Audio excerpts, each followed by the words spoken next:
Joining us right now, Mr. Abrar Dalal, CEO of Rainbow Children's Medicare, here to break down your strong quarter with us. A very good afternoon, Mr. Dalal. A very strong quarter, revenue up 33%. Walk us through what's been driving this growth across your hospital network. Good afternoon. I think most importantly, I think we have invested and executed a lot of digitization in the hospitals, which is one lever which is really gone and driven that growth. Second is hospital of new additions, and third is pure word of mouth in the referral markets where patients have been referred to Rainbow. We do a lot of high-end work, and all that is bearing fruit, borne fruit better than before due to the visibility that we have created. So I think these are the 2 or 3 levers which have primarily driven the growth this quarter.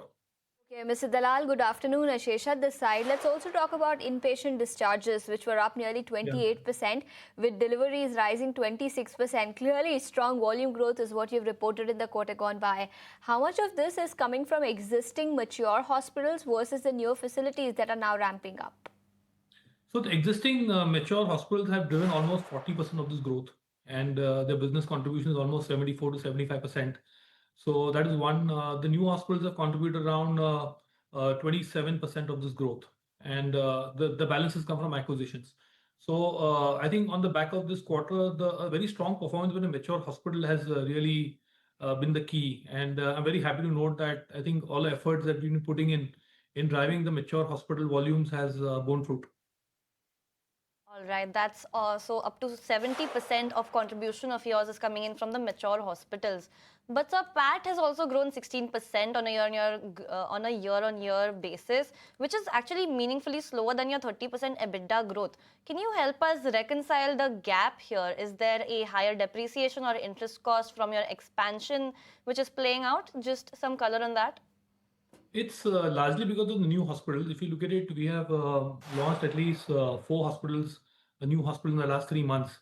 And when a hospital is new, it obviously takes some time for the capacity utilization to take place. So that is the primary reason in the gap. And going to Rainbow's strong record of being able to quickly establish newer hospitals, I think the gap will go or disappear in the next 5-6 months. That's what we aim to do. Mr. Dalal, while we are talking about new hospitals, let's also talk about the first hospital in Mumbai now coming up in Malad. Is this the beginning of a broader expansion strategy, especially for Mumbai? And how important is Mumbai in your long-term growth plans? And when do you expect this facility to meaningfully contribute to your financials in that case? Yeah, very important. I think Bombay is a very, very key metro for us. We are already there in the other large metros like Bangalore, Hyderabad, Chennai, Delhi. We are already on our way in Gurugram.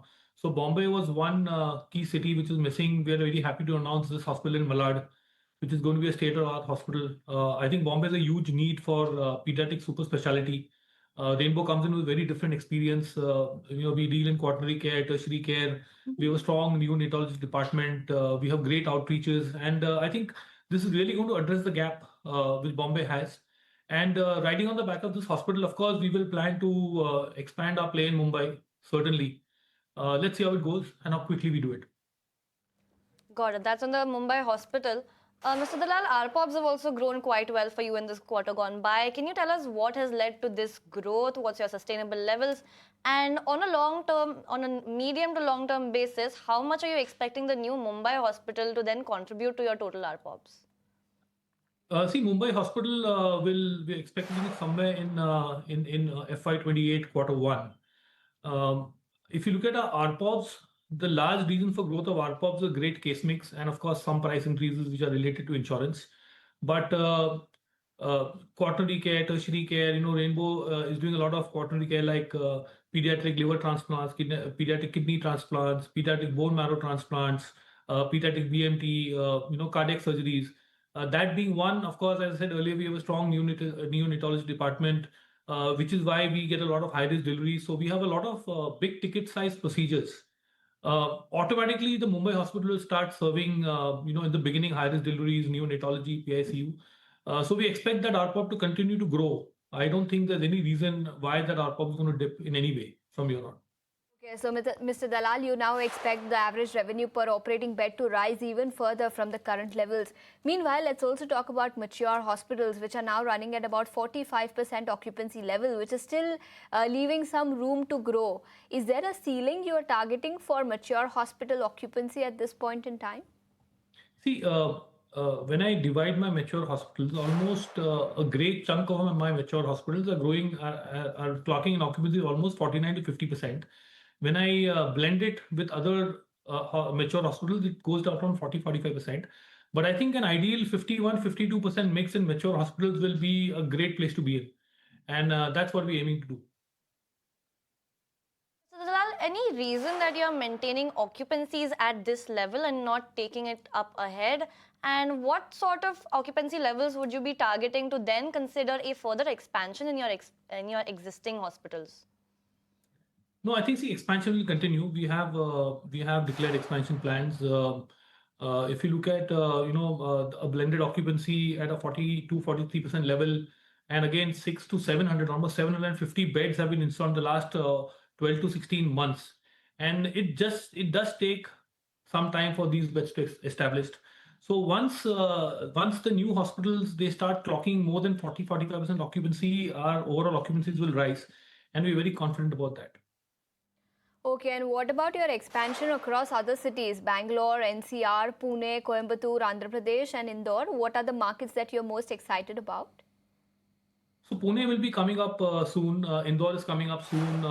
We're looking at. You must be aware that Gurugram we are under construction. We will keep looking at many markets. We will also look at brownfield expansions. But currently, what is exciting and what is coming around the corner is the western markets where we're not there. So I think what is really exciting is the Mumbai and Pune hospitals coming up. Got it. So those are the geographies that are soon expected to be coming up. But also on your payer mix, that's roughly 52% insurance and a 48% of that is in cash. Have you seen any recent changes in that mix? Has it been mostly stable, or do you see it shift as you are especially expanding into these newer geographies?